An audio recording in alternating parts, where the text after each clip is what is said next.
Le trio s'était arrêté à l'orée d'une colline boisée, à mi-hauteur. En contrebas, on distinguait les toits du village de Nirvel, petits, serrés, encerclés par une route gardée, des sentinelles visibles, et une grande tour en pierre à l'arrière-plan, probablement rattachée au château du traître. Erika observait avec des jumelles à lentille unique.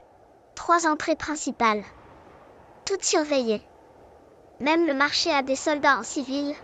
On devra se faufiler au crépuscule. Ou se faire passer pour des pêcheurs. Mais Kiba, toujours en retrait, regardait le ciel. Et si on passait par le ciel? Quoi? Tu veux dire? Voler au-dessus du village? Mon père? Il disait que tout ce qui naît de Laura peut changer de forme. Et son pouvoir vit encore dans mon écharpe. Oui, bien sûr. On va se faire pousser des ailes. Et tant qu'à faire, on atterrit sur le toit en lançant des plumes explosives. Mais Kiba se leva. Lentement. Il décrocha l'écharpe blanche de son cou, la tint à 2 mains. Et ferma les yeux. Le vent s'arrêta. Le silence se fit plus lourd. Mon père me disait, tout ce qui vit parlera. Réponds à ceux qui l'écoutent. Kiba inspira profondément. Et dans un souffle, il insuffla son aura dans l'écharpe. Un frisson parcourut le tissu. Une lumière pâle, dorée, s'y diffusa. Et l'écharpe se mit à flotter. Puis sous les yeux stupéfaits d'Erika et d'Erwin.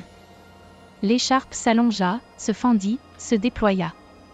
2 grandes ailes blanches, faites de plumes vives et de lumière douce, s'ouvrirent dans un bruissement sacré.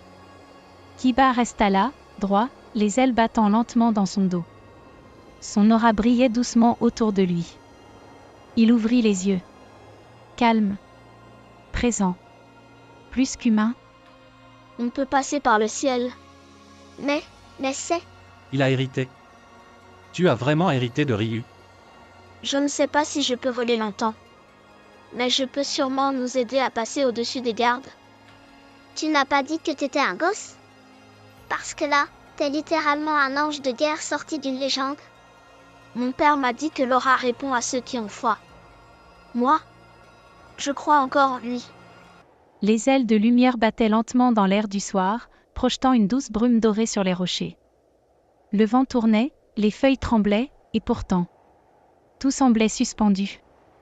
Erwin restait silencieux un moment, les yeux fixés sur les ailes de Kiba, puis il soupira doucement, presque admiratif. Je dois avouer. Je pensais ne plus voir ça un jour. Il se redressa, passa la main dans sa barbe, puis désigna une bâtisse en ruine sur la carte, au nord du village, légèrement en retrait. Là. Une vieille maison abandonnée, hors de la zone de fouille. On y plantera nos pieds sans attirer l'attention. Mais pas maintenant. Il y a trop de guetteurs dans les tours, et des vigies sur les toits. On attend la nuit. Puis toi, Kiba. Tu voles avec nous accrochés à toi. Et tu comptes faire comment? Qu'on grimpe sur son dos comme 2 sacs à provisions? Presque. On s'agrippera à lui, une main sur chaque épaule. Et on priera que ses plumes ne soient pas que décoratives. Je peux essayer. Je n'ai pas volé longtemps avant. Mais j'ai la force.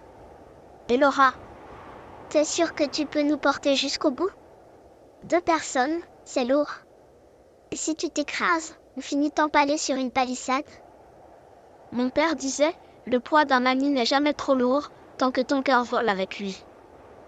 T'as vraiment toujours une phrase de vieux sage prête. Allez.